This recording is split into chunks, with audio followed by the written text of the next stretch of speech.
Welcome into week 2 of the UCR Coaches Show presented by Fire and Vine, live on the rooftop here at Fire and Vine. My name's Jacob Vinson. That's Noah McKay. It is week 2 of the high school football season. And I tell you what, Noah, there were a lot of successful UC football teams last week. A lot for us to break down this week, and it's going to be a lot of fun today. Yeah, it absolutely is. Week 1 is in the books. Week 2 is here. We got a lot to talk about, to recap, to preview the predictions this week. We've got 5 broadcast games coming up on Friday night as well, so we'll talk about all of that. Great to be up here on the rooftop at Fire and Vine. I see some familiar faces just walked in the building here at Fire and Vine, and weather's starting to get a little bit better. Mentioned it's cooling off out here, so we're excited to be here, excited to talk with all of you and interact in the comment section with us as we go tonight. We're going to have a lot of fun. Well, it's everyone's favorite segment. It's where Noah says where he is wrong and then where he says he was right as well. And Noah, we'll let you take that part away. Yeah, we started this last year because, everyone likes to remind me gently when I'm wrong about a prediction, and when we're wrong about a prediction, Goose got the Hog-Eye Barstool account got him. It was hilarious. So, be honest, for week 1, we had a lot right. Across the board. Predictions-wise, we'll talk a little bit about that and where we were right. But where I was wrong, listen, high school football game of the week, Gordonsville against Smith County last week. We didn't really know what to expect out of Smith County, a lot of turnover, but I did not anticipate the dominance with which Gordonsville would control the offensive and defensive line of scrimmage in that game. That's where the game was won and lost. Smith County held their own, but for a single-A program to go on the road and do what they did in the trenches, I did not expect it to happen in that way, especially with no Jay Foster. The reason I ended up picking Smith County is I heard Jay Foster was out. That's on me. Mason Cross came in, played a good football game. It was a really good game plan by Coach Jackson and company, but the way in which Gordonsville won that football game in the trenches, we missed. Where I was right, nailed most of the picks. Only got 1 pick wrong across the Upper Cumberland. Jacob went perfect last week, and we picked every game across the Upper Cumberland. Also, the game script in that Cookeville Stowe Memorial game. We'll talk more about it, but that's exactly what I said I thought was going to happen last week. Upperman, really good. I said I thought they were going to be really good, and they looked as good as they could get, and White County as well. White County looked really good against Silverdale Baptist. So those are the things that I was right about, the thing I was wrong about as well, and I'm sure more will pop up next week. Well, a fun fact about the things that we were right about as well, you mentioned the picks of our 16 football coverage schools across the Upper Cumberland. Teams in the Upper Cumberland went 12-4, and that was with Smith County, Stowe Memorial, and York Institute all playing other Upper Cumberland teams, so one of them had to lose. Of the 12 teams that won, they won by an average margin of victory of 21.7 points. Now, a little bit skewed because Red Boiling Springs beat Sunbright 53-0. Big win for the Dogs. But still, it was a very, very lopsided week for a lot of the Upper Cumberland teams across the region, and might be that way again here in week 2. Let's get into the UC Top 5. Not a whole lot of changes. We'll start at number 5 in the only spot that changed on our UC Top 5, where the Gordonsville Tigers have now entered the UC Top 5 and 1-0 on the season. Beat a good Smith County team 20-7 to open up the, or 20-6 to open up the year. And like you said, really dominated the interior on both sides that led them to the victory. Yeah, really impressive. And look, last week when the Top 5 post came out, some people comment, and they always do, how do you rank across different classifications? And there's some truth to that. This is a sheer ranking. So if you're a great 6A team, you're probably going to be number 1 on the list, or at least among the top on that list. It's tough for a 1A team to get onto this list because of those classification differences. But Gordonsville earned the right to be on it with the way they played last week. Going into Carthage, controlling the line of scrimmage the way that they did. Bryson Grisham looks like he's really developed into his senior season. I love the way he ran the football last week. He was patient behind that offensive line. He hit the holes. He was explosive. Maddox Randolph, obviously, a touchdown on offense and on defense, icing the game away late. They've got weapons. They've got a good offensive line. And when I look at that 1A classification, South Pitt lost pretty lopsided on Friday night. Now, does that mean they won't be back? No. Does that mean it's easy cakewalk into Chattanooga? No. But I look at that Gordonsville team and think, I don't know what else you would want out of a single-A team, especially when they get an athlete the level of Jay Foster back. These are athletes that competed in basketball, they competed in baseball, and I think they're going to compete in football this year as well. And obviously they can get wins pretty easily, not easily, but get good wins without Jay Foster playing out there, one of the best athletes in the school. So it's just going to make them that much better. The team that, well, Coach Frazier, he's right over there. The number 4 team in our UC Top 5, White County. Of course, the former coach, but still with the staff at White County. Still in this number 4 spot, beat an SBA team 42-17 in week 1. And, Trip Pinion can throw the football. Yeah, one incompletion last week for Trip Pinion. We'll talk a lot about that game. That's an eye-catching. Now, how real is that when it comes to what they expect to do later on in region play? We'll have to wait and see. But that's something new for White County that we didn't see last year. Now, similar all the way up through for the majority of these teams. I don't think SBA is a very good football team. I don't think they're going to win very many football games. No disrespect to them whatsoever. Just in the grand scheme of things, they're not going to compete deep into the playoffs. But White County did exactly what they should do against a team like that. And that's come out, take care of business on the ground, through the air, look explosive, play solid defense. You have to like everything you saw at White County. There's really just no room for White County to move up yet because of where the teams above them that are ranked above them as of last week also did a week ago. Yeah, and obviously these 4 teams that are in the top 4 pretty solidified right now, but we'll have the opportunity to change both this week and then especially next week when some of them will be head-to-head. Speaking of, number 3, Macon County still in that 3rd spot, a big win over Westmoreland. A little bit slow to start. They kind of hung around and then were able to pull away late in that game against Westmoreland, winning it 31-7 on the second high school football game of the week. Yeah, obviously we both called that game together, and 31-7, great win. You beat your rival in lopsided fashion, you move on. There wasn't really a time in that game where you thought Macon County was in danger. Now, that being said, I think there's some areas where Macon County is going to say, hey, we got to get this cleaned up quickly. And I mean quickly, in the next 9 days or so, because this week against Trousdale County, they can have the backups in the second quarter. It's going to be a slaughtering, for lack of a better term, on Friday night there for Macon County. But then they got to get ready for Upperman. And if they turn the ball over 3 times in the first half against Upperman, it's night-night time for Macon County. And that is a game with gigantic postseason implications. So the defense of Macon County was able to limit Westmoreland. No disrespect, I don't think Westmoreland's a very good football team at all. I didn't come away a little bit up front. I think they're going to be a pretty good defensive line, especially that defensive front was good. But for Macon County, they've got all the talent there. Zach Borders, huge game for him. Massive.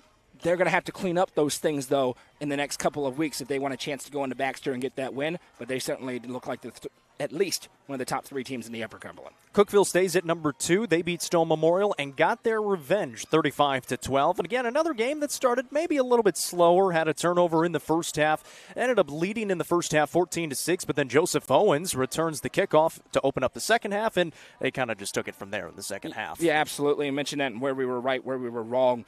I thought this was a game where the size of Cookeville's offensive line and defensive line would really wear on Stone Memorial. Certainly appears that they did. Running for over 300 yards, Blake Owen, and doing what we saw last year, right? Pound the rock, pound the rock, pound the rock, kill shot over the top as the defense is collapsing, trying to defend that run. They hit a deep pass as well in the second half of that ball game. So exactly what Cookeville wanted to do. That was a pretty good showing by Stone Memorial given the matchup, right? I think this is a Stone team that could beat some 6A teams. I don't think they're built this year to beat a 6A team with the size and physicality that Cookeville brought to them. It was a motivated Cookeville team. They absolutely deserve to stay right where they are in the top 5. And Upperman at the number 1 spot, a dominant win over Fayetteville, 48-6. Came right out of the gates and went up 34-0 at halftime. Continued on in the second half. Defensively were strong. Offensively looked very, very good. And this is going to be another dangerous Bees team. Very dangerous Bees team. Tennessee Sports Writers Association, a credible statewide poll. We're a part of that poll. There's a lot of people from around the state who are part of that poll. Number one Class 4A team in the state as of this week are those Upperman Bees. The number 1 in our top 5 as well. We understand the dogfight that's coming between them and Macon County next week. This week, big one. We'll get to it when they face off against Lebanon. But as you said, and I can't remember if it was on air or off, not sure Upperman could have looked any better than they did in that ball game on Friday night. Yeah, that was a very, very clean game. Not too many penalties and looked really, really good. So once again, our UC top 5 this week, not a whole lot of changes. Only at the number 5 spot, Gordonsville jumps into that 5 spot. Stone Memorial was there last week. White County at 4, Macon County at 3, Cookeville at 2, and the Upperman Bees at number 1. A lot of people tuning in. Keep those comments coming along. We appreciate you guys participating along with us. Grandma Marcia is out there. Goose is out there. Mandy is out there cheering on the Bees. Randy is out there cheering on the Bees as well. And yeah, we're looking forward to that Macon County Upperman game as well. It's going to be a lot of fun. Make sure you hit that share button if you're watching on Facebook. You can also watch on YouTube. Make sure you hit the subscribe button and like the stream on both places, on Facebook and YouTube. All right, we had a lot of games last week. 7 games in total, 6 on Friday, 1 on Saturday. Let's break down all of them. Livingston beats Trousdale 37-6 on the Creek Bank. 37 points in the first half for the Livingston Academy Wildcats. A game last year, they lost 9-0. Big difference. They had a quarterback in this game. Yeah, they did. Great performance by Livingston Academy, going out and doing what they should. Seems like Trousdale County is going to be way down this year. Not because of this game, just on everything we heard. Obviously, they lose their coach. And coming up, maybe the 5th or 6th grade team, it sounds like they're a couple of years away from being able to get back to competing the way Trousdale County expects to. But if you're Livingston, you got to do what you did in that game. You go out and you return the opening kickoff for a touchdown. You turn around and you put up those 37 points. Huge confidence-building win for Coach Hauser. They're going to win by 1,000 on Friday night and be 2-0 into district or into region play, rather. Huge win to go out, know you're better than the team, stay focused in that preparation, and go out and execute. That's the hallmarks of a program going in the right direction. We kind of drew the comparison to Cookeville, right? Year one under Coach Hennigan, there were some games where it's like, man, it feels like they could have won it. They just don't know how to win that yet. That happened last year with Coach Hauser. This year felt like a game they should win, and they went out and did it. That's a big development for Livingston. Regardless what happens into region play, as they'll try to make some noise there, I think it's important in the state of the program that they go out and execute the way that they did and win the game the way that they did. First win in a season opener since 2020 at Westmoreland. We'll have a chance to go 2-0 and will most likely go 2-0 on Friday for the first time in a long time since 2019. So they get to play Jenkins out of Kentucky, our first broadcast game that we will talk about coming up on Friday. Jenkins out of Kentucky, 0-1. Again, they didn't have a program for 5 years previous to last year. Last year was the first time having a varsity program in 5 years, and they played Livingston Academy last year. Casey Bolden and Jack Bolden will be on the call of this one. It'll be on UCR 5, presented by the Overton County Farm Bureau. My first note on here, I put LA will win by 50. My pick, 50-6. So there you go, Livingston. Let's put it this way. There's not a whole lot to break down. If Livingston lost this game, it'd be the most surprising high school football result ever. Yes.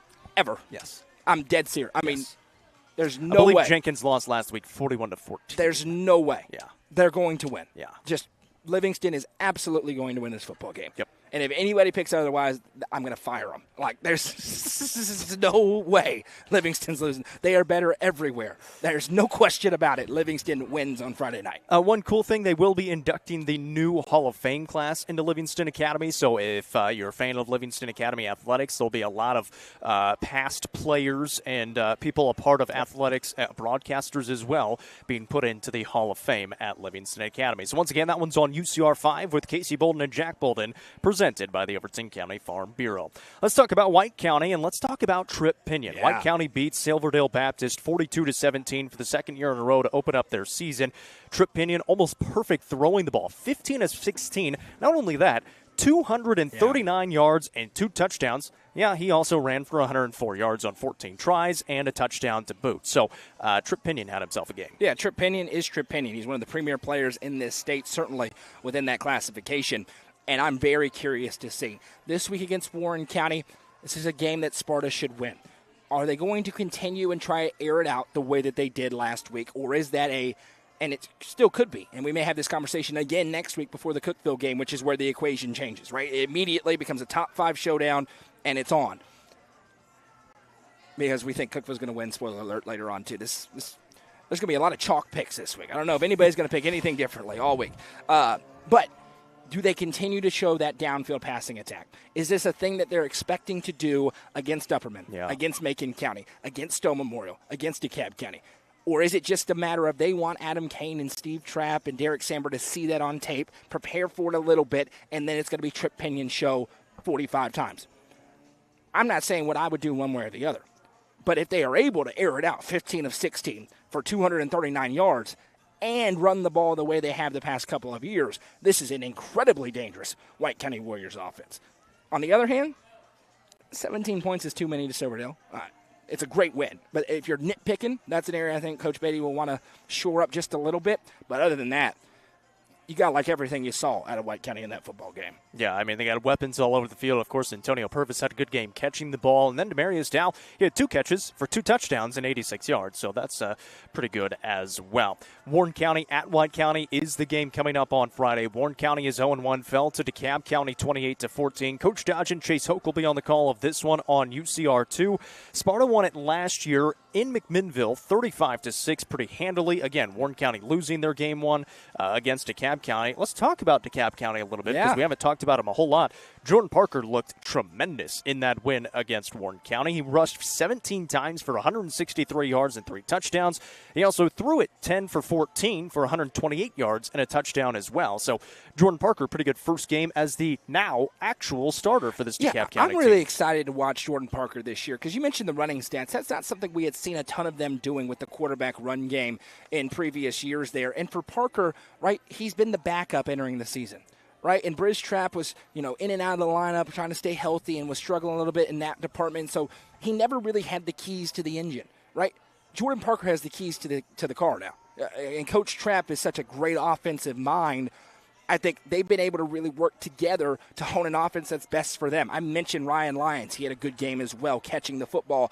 I'm maybe more high on him than any young player in the Upper Cumberland. I think Ryan Lyons is going to be a special player offensively, defensively, and especially special teams there in Smithville. So that was a really interesting stat line to me. The rushing stats to me really jumped out with Jordan Parker because if he can become a really effective runner, he doesn't have to be a Trip Pinion running the football or, even a Bronsden Chaffin running the football. But if he can run the ball 10, 12 times a game, and mix into those receivers, Hendricks as well as a good big-bodied receiver, I think it's a DeKalb offense that can surprise some people in a region where I told you last week you can't write off DeKalb County, you can't write off Stone Memorial, and a good team's going to be at home. If Jordan Parker's running the football like that, DeKalb County is going to find their way back into the playoffs. Yeah, and that Livingston DeKalb County game turns into a really fun one coming up on week 3 and possibly going 2-0. DeKalb County will get Smith County coming up a little later this week. Continuing talking about White County, Warren County. For Warren County, they do have a really good player in Isaiah Robledo, who for the Pioneers, he caught 5 passes for 125 yards and 2 touchdowns against DeKalb County. He caught both the touchdowns in the scoring. But I also put on here, if Tripp is throwing for 200 yards a game, how do you stop him? Yeah, I don't know if you can. And I would be throwing for 200 yards is rare for passing teams. Yeah. I mean, that's not just, Brandon, it's not like not college or the NFL. Well, we'll get to that. Woo! Hello, Nate Adams. But, that's just not an average night, even for teams that like to throw it more. Nick Osmond, I go back through how many times did he throw for 200 yards last year, and he was one of the best passing quarterbacks in our area. It's just tough to do, especially in a blowout. So I don't know if you can. Now, I do think Warren County's better than Silverdale. So I think it's a better test, and I think that's a good thing for White County. I think it's good to be tested. Build into it. I think it's good to be tested entering Cookeville and then hitting that really brutal region stretch of 4 straight region games. So I think this is it's also a rivalry, right? Silverdale Baptist isn't bringing any juice. Warren County, McMinnville, they're going to show up and come on the road there to Warrior Stadium and be ready to go. So they've got more weapons. You mentioned Isaiah Robledo, which all-name team right there. Right. What a name. I'm sure I'm mispronouncing it. My apologies. But I also think this is an area where you may see more of that Trip Pinion running the football coming into the fold. You mix in the passing, but if Trip Pinion gives you 120 passing yards and 150 rushing yards, night-night. Yep. That's probably all Sparta's going to need to win football games this year. I just said if the kid can give you 300 all-purpose yards, that's all they need. But that's how special Trip Pinion is. I'm going Sparta in this game 41-14. Yeah, I think Sparta rolls as well. I'm curious to see that defense early on. You mentioned the 10 points that Silverdale Baptist got in the first half. It's going to happen. You're going to give up points. And then there's just a late one against second team. Yeah, I think Sparta wins this game, though. I'll take the Warriors, we'll say 35-14. And remember, picks are official on Friday. They're not official yet. UCR2, that's where you can watch this one. Coach Dodgen and Chase Hoke will be on the call of that. Cookeville beats Stone Memorial 35-12. They get their revenge, and in the first half, it was pretty tightly contested. Cookeville led it 14-6 at halftime, and then Joseph Owens came out. How about the year he's been having? Goose pointed out he gets the game winner against Bartlett in the state tournament in Murfreesboro for the basketball team, and now he returns the second half kickoff in their season opener, and they go up 21-6 for the Cavaliers. Ran for 300 104 yards on 42 carries, just over 7 yards a carry, and only completed one pass, but it went for a touchdown. Also had an interception in there, so they know their strengths. Yeah, it seems like the kind of game where Stone did a really nice job early on weathering the storm, weathering that physical rushing attack, bending but not breaking, forced a turnover in the first half of that game. But then eventually, just the size and physicality. When we talked to Coach Hennigan on the End Zone show, they found their identity last year, and they're going to lean into their identity. Now, when they face Mount Juliet, they're going to have to complete more than one pass, right? When they get against Green Hill, they're going to have to complete more than one pass. But you're trying to go win a football game. Yep. And the route to winning that football game for Cookeville was to go in there and run the football over and over, run the football 42 times for 7.2 yards per carry. And they went out and did it. And I think you got to credit Coach Hennigan, offensive coordinator Hennigan, for calling a really strong game and the kids for executing. But again, for Stone, certainly, and Justin used to always say this, which you may see Justin sooner rather than later. More on that later. But, at a certain point, God just gave you a little more size. And there's a bunch of 300-pound dudes on that Cookeville offensive line, and that is tough to stand up against 42 times in a ball game. Well, how about Noah Potter? Also his first game with Stone Memorial under Coach Samber. 12 points, but again, against that 6A defense. And I think a guy that is expected to play pretty well under Coach Samber this year. Yeah, I agree. I think this is going to be one of those week by week. You see that offense get more and more in rhythm. There's some young receivers. Yeah. You got Maddox Akendo over there, who's going to be a stalwart. I think, this week for Stone is where I really pay attention, right? You understand the matchup with Cookeville. You're not going to face a line like that until you get late in the postseason if you were to get there, maybe with one exception. So, this is a Stone team that I watch this week and see what do they do this week against a team that they should be able to match up with better size-wise, against Sweetwater, a team that they probably should go out and be able to beat. Is this the day where we see Stone's offense and Noah Potter? Okay, now Noah Potter's throwing for 200 yards, and they're moving the ball, and they're getting up in the upper 20s, low 30s in points. If you see that, then I think you feel a lot better about Stone Memorial. But I think week by week they're going to get more in rhythm, and the goal for Stone, once you get into October, into the teeth of that region schedule, can you start to be in that complete rhythm, playing your best football, and take your crack at some of these really good teams? So Cookeville gets to come home and play on their home field. They're going to take on Pure Academy, who is 0-1 on the year. The Cavaliers, of course, 1-0. Rafferty Cleary, JoJo Matheny will be on the call of this one on UCR 3, presented by the CHS Chain Gang. And 931 Sports Cards and Collectibles. There you go. Pure lost to Haywood in week 1, 44-14. Last year, Cookeville struggled with this Pure Academy team a little bit, 21-18, and needed a field goal late to do it.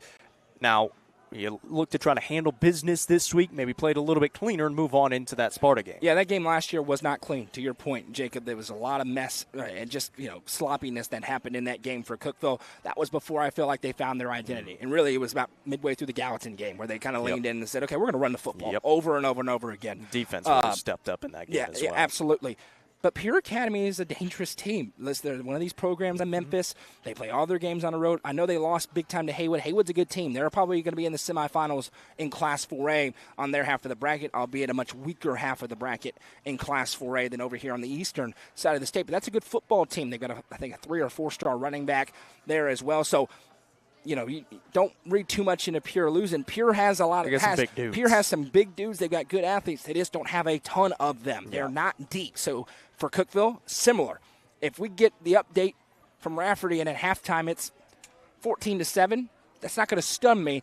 I expect them to lean on their depth, lean on that 6A offensive line, and start to put up more points in the second half, kind of withstand the storm against a Pure team that will be motivated coming back to Cookeville. This is a game Pure's going to have circle and say, hey, didn't have the year we wanted last year. We only lost by 3 against this team last year. We can go beat them. Cookeville's going to have to weather that, get them into deep water, and then run it down their throats late in the ball game. To your point, I think Cookeville wins this one by 2 scores, 28-14, where it might be a little bit close at halftime, but like you said, similar to Stone, you keep on leaning on them, you use that size to your advantage, and then are able to walk out of there with a victory. Yeah, I'll go 35-14. Cookeville gets the win in that game. And by the way, want to thank all of our all-inclusive sponsors. Of course, this is all on the Watson Chevy UCR Media Network, the Quality family as well, Sonia Brown with American Way Real Estate, Domino's, Nelson Trophy and Screen Printing, the Crouch team with Highlands Lake Real Estate, Hall Sports and Outdoors and Hall Family Pharmacy, Eminence Eagle Auction and Realty Company, Swallows Insurance, and of course, Fire and Vine. We're live from the rooftop here tonight. like you said, you can come out. You can watch us. You can come sit right next to us, actually, and you can heckle us if you want to. I got a Philly cheesesteak coming as soon as the show ends. There you go. Great food. It smells tremendous, and the atmosphere is great, and it's actually bearable to be outside now rather than at 3 o'clock. And by the way, it's 105 they've got degrees. a big tent out here. It's shaded as well, so you come out on the rooftop and enjoy. It's tremendous. All right, let's talk about Clay County because this Clay County team put up a lot of points. 42-30, they beat York Institute, and York led at halftime, 22-21.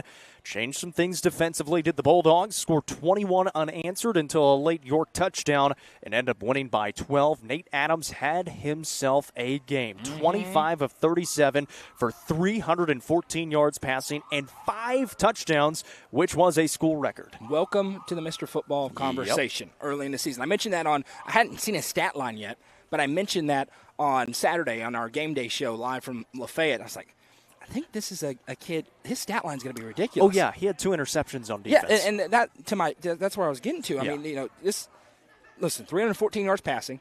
Bruce Lamb, by the way, if you would have told me Bruce Lamb has a quarterback with 314 yards passing a few years ago, I guess Will McDonald helps you change some of those opinions around. But 25 of 37, that's efficient. 314 yards and 5 touchdowns. Explosive. 2 picks on defense. His stat line this year is going to be crazy. Yeah. Because he's absolutely a ball hawk. He erases half of a field on defense. He's so explosive. If you throw it in his direction, he's got a great chance to get the pick 6. He had a ton of pick 6s a year ago. I think it's a Clay County team that's going to win a bunch of football games. When you look at their schedule, it all comes down, and we may be barreling towards. We thought we were going to get it last year. Some things went wrong. We could be barreling towards a 1 or 2 loss or undefeated Gordonsville, a 1 or 2 loss or undefeated Clay County the last week of the season for the right to host all the way through. Yeah. I'm telling you, this is going to be a dogfight in that region, no pun intended, between the Bulldogs and the Tigers. 2 different styles of football teams, but Nate Adams is going to give this team a chance to go on a run this year. I really like the way he looked in the preseason and the way he looked on Friday night. Well, and for Nate Adams, he's throwing to Nolan Adams. Nolan Adams caught 3 of those touchdowns and had 156 yards receiving on just 9 catches. So he can also play defense pretty well. He can catch. He caught a touchdown pass as well, no doubt. Big thing in this game, the turnovers. The Dragons lost 4 fumbles. There were 9 turnovers combined between the 2 teams, so was not the cleanest game whatsoever. You know, before the game, if last week you told me, and we talked about this was, for me, the biggest unknown game on the board.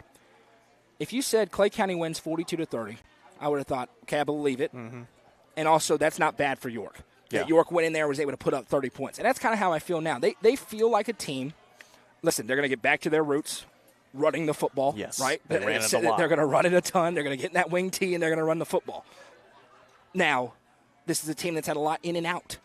And I look at 4 fumbles, and you can see, right, there's that rhythm is not there. That first game sloppiness is not there. Can Coach Wright get this team eliminating those turnovers by week 5 when they really get into their region slate? I think they can. And this is a workable region for York. They just got to keep getting better. Not an easy game. We'll talk about it here coming up with Grace Christian. But I think that's a great win for Clay County. Mm-hmm. And it's a sign that York is going to be competitive this year, which is something I think we both wanted to see getting into that game. Let's talk about the game that they do have coming up on Friday. York Institute 0-1 going on the road to Knoxville to take on the Grace Christian Academy Rams. A game last year they absolutely dominated. Won it 41-14. Myself, Coach Shanks, will be on the call of this on UCR 4, presented by Beatty Lumber. Last year, the Dragons mentioned it. 41-14 they won. They rushed for 398 yards. Oh, yeah, they also threw for 132, over 500 yards of total offense in that game. Logan Pinnell rushed 22 times for 188 yards and 2 scores. He had a similar line last week, actually, against Clay County, 145 yards on 17 carries and 2 touchdowns. But I set that up to say Grace Christian is a different team this year. Absolutely. Last year, they only beat the Kings Academy by 1 touchdown. It was 28-21. This year, 63-7. They scored 55 points in the first half. Their quarterback, Weston Edmondson, was 13 for 14 for 255 yards and 5 touchdowns passing. Yeah, listen, number one, that was the game last year. Remember, Miles Leffey was sick, didn't play in the second half of that game, and they still won by that amount. But I look at Grace Christian, and I see a couple of things. I see a private school, and I see that vast of improvement in a hurry, and I go, uh-oh. That could be a problem. Who did they get in? And now last year, remember, they want to throw the football around, and they couldn't really do it. This year, clearly, Edmondson can. 13 of 14, 255 yards and 5 touchdowns and a half, as you said. Now listen, The Kings Academy, no clue about them. Context clues lead me to believe. Watched a little bit of the game. Not good. Context clues lead me to believe that's probably not a very good football team. But this is a York team that hasn't caught that rhythm yet. So they got to be ready, understanding that last year is a completely different ball game. It's not looking like a 41-14 game.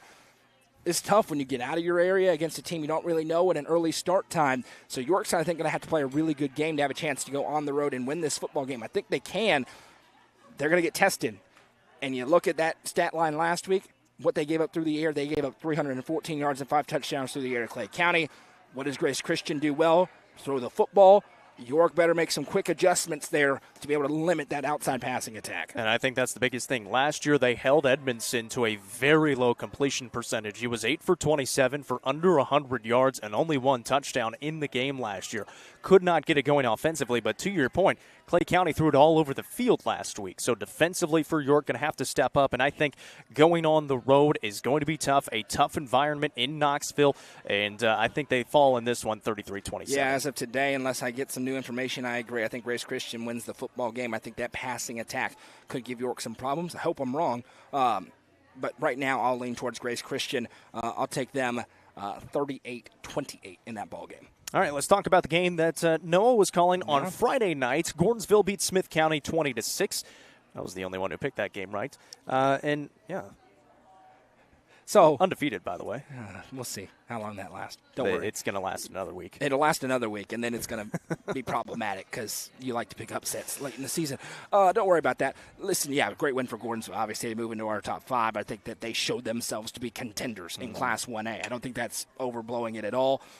For Smith County, a lot coming in and out. I think they're going to be a lot better football team week 5, week 10 than they are in week 1. They were in it at the end. I actually thought, I don't know what would have happened. They've had some kicking issues all offseason. They missed the extra point on their first touchdown when they went down 95 yards. Gordonsville hits a long pass play. They get down inside the 10-yard line, get it to second and goal on the 1. Bobbled snap. Smith County has it. They go 95 yards with a minute to go in the first half. And at that point, they go into the break up 6-0. And you're thinking, watch out. Gordonsville comes out. They stay committed to the run game without Jay Foster. Bryson Grisham doing a great job running behind a physical offensive line. They score 13 unanswered in the third quarter. But Smith County gets the ball. They get a big turnover on downs on a generous spot. But they get a big turnover on downs. They're going down the field. They're inside the 20. Smith County had not been able to run the football all night, but they had been kind of hitting that quick passing game as an extension of the run. They try to hit a quick out, and Maddox Randolph jumps it 85 yards the other way. I think if Smith County goes in and scores there, they go for 2. I don't know if they would have gotten it or not, but that quick, it goes from a one-possession game, and now it looks a lot closer or a lot more lopsided than it was. It was a really good football game there in the hole on Friday night, but a great performance and a great victory for Gordonsville. Well, and for Gordonsville, they get Watertown on the road. That seems like a very winnable game. They get Trousdale County after that. So, and then Joe Burns after that. They're going to win. It's a very favorable start to the season for the Gordonsville Tigers, and then they get DeKalb County in that Week 5 spot, which could be a pretty fun game. And Smith County, on the other hand, right, they turn around and they've got a DeKalb County team coming off a win. That's a big game to me. Right? Yeah. I'm going to be watching that score closely, what happens in that ball game, because either way, you're talking about DeKalb County, if they go into Carthage, win that football game, they come out after losing last year in pretty dominant fashion. You go into Livingston with the opportunity and what could be a great game, but they'll be trying to get to 3-0, and all of a sudden, the conversation about DeKalb County becomes very different very quickly, who I'm telling you, you cannot fall asleep on Steve Trapp and the DeKalb County Tigers. So that's going to be an interesting one on Friday night. All right, let's talk about the second high school football game of the week that we had on Saturday night as Macon County beat Westmoreland 31-7. How about the game Zach Boulders had? 11 touches, 187 yards rushing, and 2 touchdowns in it. Again, it was a game that was not pretty in the first half. In the second half, Macon County was the bigger team. They were the better team, and they finally put their foot on the gas a little bit and were able to walk away with the victory. Not the cleanest win in the world, but it looks pretty good on the scoreboard. Yeah, the scoreboard looks good at 31-7. Listen, there was a clear commitment from Westmoreland to limit Gabe Borders. Zach Borders got loose, and really, there was a couple of plays. He hit the throwback across for the big gain in the second half, but it was that little around. Yeah. And they pulled a block, and they the handoff to Borders, to Zach Borders, around the left side, and they would get another blocker over there, and Westmoreland did not adjust to it all night long. And Credit to Kyle Shoulders. He saw that and said, let's run it again. And they kept running it, and Zach Borders kept breaking it for long runs. He scored the touchdown, his first touchdown on that one, maybe the second one as well. Just run around the end. More blue jerseys than white jerseys. That works in football. And so credit to Macon County, they did it. That being said, we hit on it earlier, certainly some areas that Macon County is going to have to clear up in the next 2 weeks. Yeah, I really struggled with that interior line against Westmoreland. And you mentioned it, Westmoreland's defensive line, at least in the middle, was really pretty good. Yeah. They came out on that first drive against Macon County's offense, and they hit them in the mouth. They backed them up a little bit.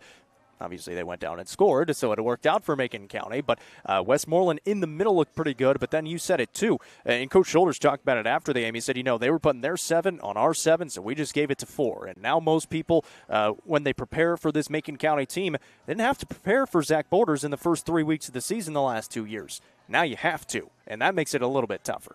I don't know who this favors to win football games the first 2 weeks of the season. Upperman's going to have to show more than Macon County does. Macon County can roll out of bed, run 2 plays, and they're going to win on Friday night against Trousdale County. Sorry, it's just the truth. Upperman's going to have to go into the cupboard a little bit to find a way to beat Lebanon. Now, preparation-wise, that may favor Macon County. Mm-hmm. Execution-wise, that may favor Upperman. I don't know. But we all know what this is building towards. Early in the season, there is a main event in Region 4-4A. It's coming up next Friday night. And so for Macon, I'm sure they want to see a very clean operation in the first half because then it's going to be backups on Friday night in Hartsville. I think it's in Hartsville. Don't quote me on it. It may be in Lafayette. I think you're right. They're going to want to see that clean operation coming out doing what Livingston did. 37 quick points, ball game's over. If they can do that, I think they'll have a lot of confidence, which they already do have, heading into Baxter. Now, the defense for Macon County looked very good. Absolutely. It looked as good as it did last year. And, again, that's the question, though. Yeah. They look very good. I don't think Westmoreland's very good on offense. And that's, hey, you can only play who you line up against. They did exactly what they needed to do against Westmoreland. Let's see how they do against Trousdale County. And for them, though, but I do love what Coach Shoulders did. Now, Oakland played most of their 2s in the Jamboree, but he goes in Jamboree's Oakland. He plays East Robertson.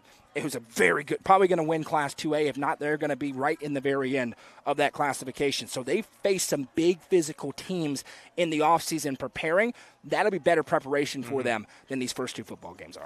Upperman beats Fayetteville 48-6.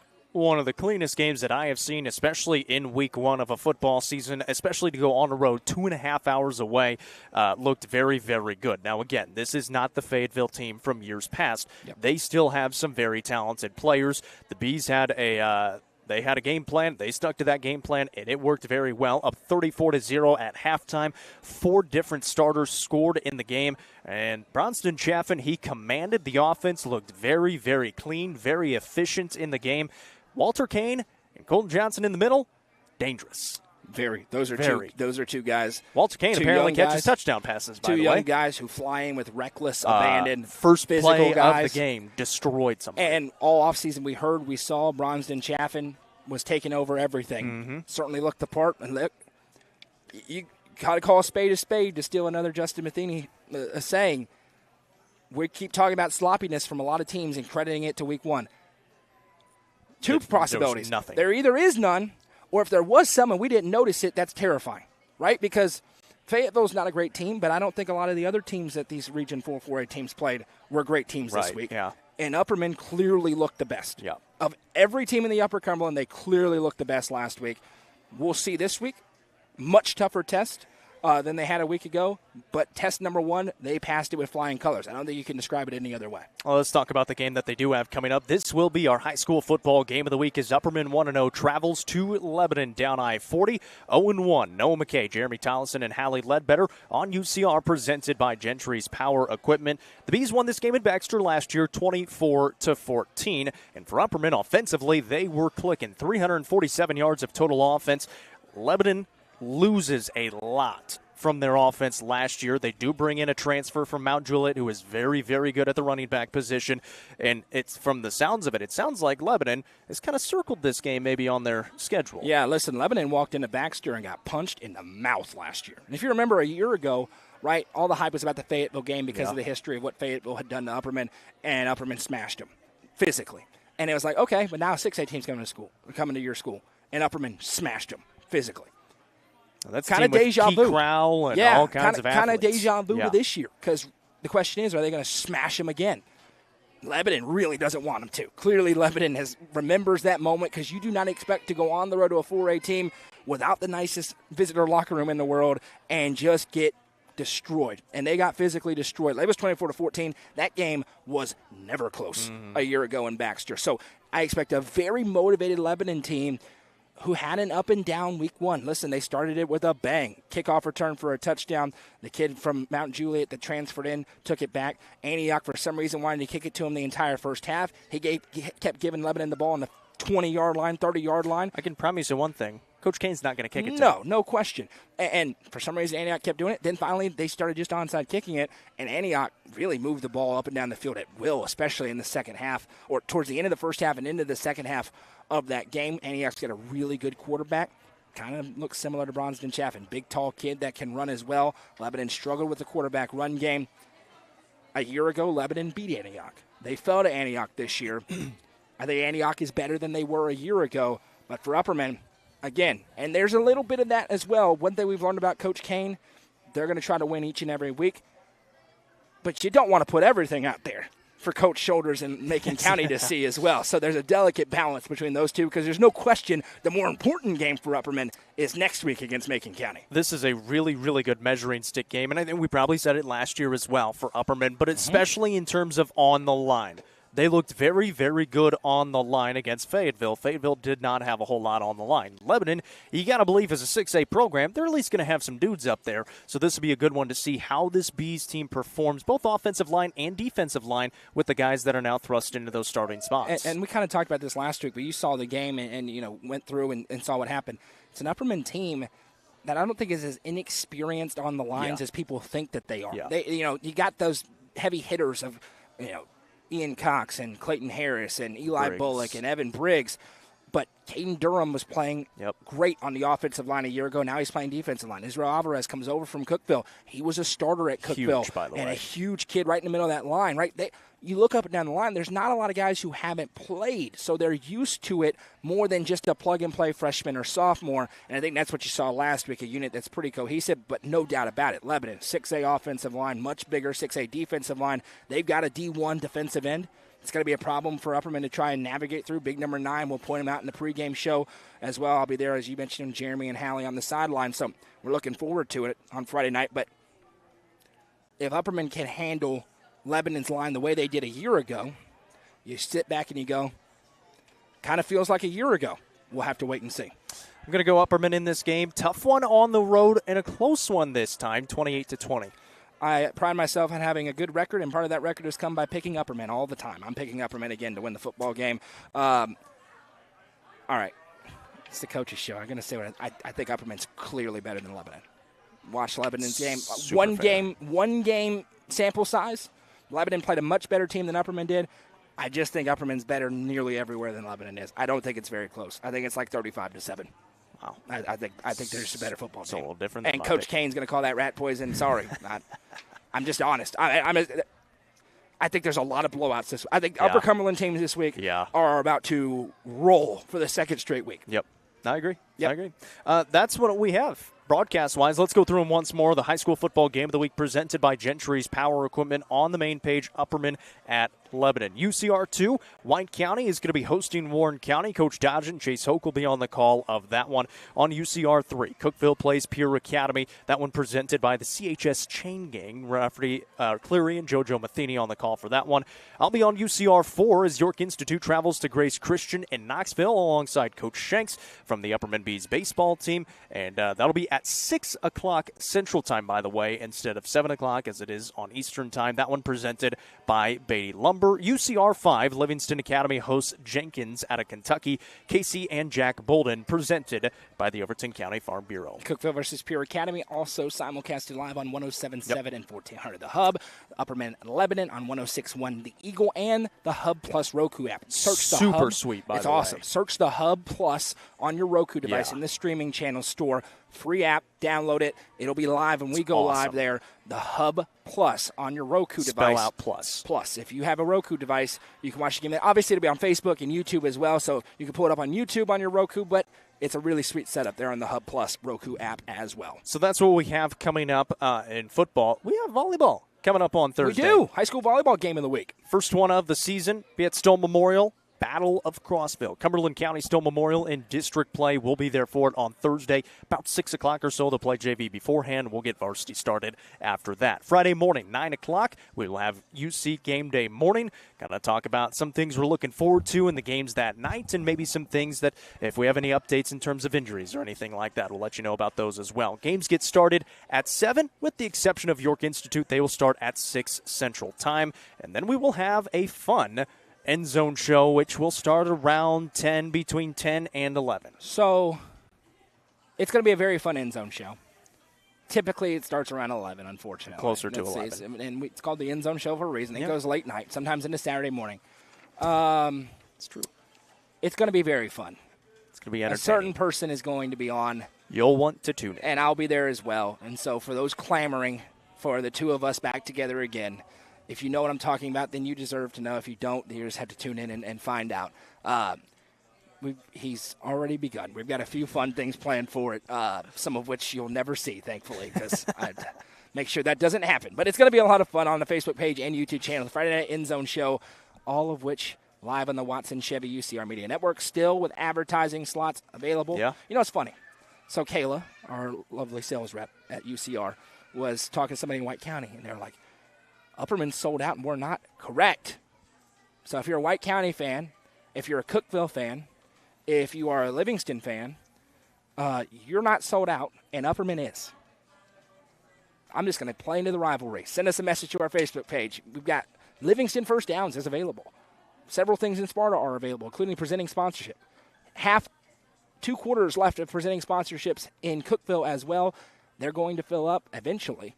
It should be you, though. They're already full in Baxter, so apparently that made people mad. So it motivated them. I'll just say that. They're full in Baxter. They should be full there as well. Well, we appreciate you tuning in for the second week of the UCR Coaches Show presented by Fire and Vine. It's been a lot of fun already at the start of football season, and a lot of great wins for the Upper Cumberland teams across the region, and there are going to be even more this week as well. So tune in to the volleyball Thursday night. Tune in to game day morning, Friday morning. Football games that evening, and then the End Zone show Friday night. No Saturday games this week. That's going to do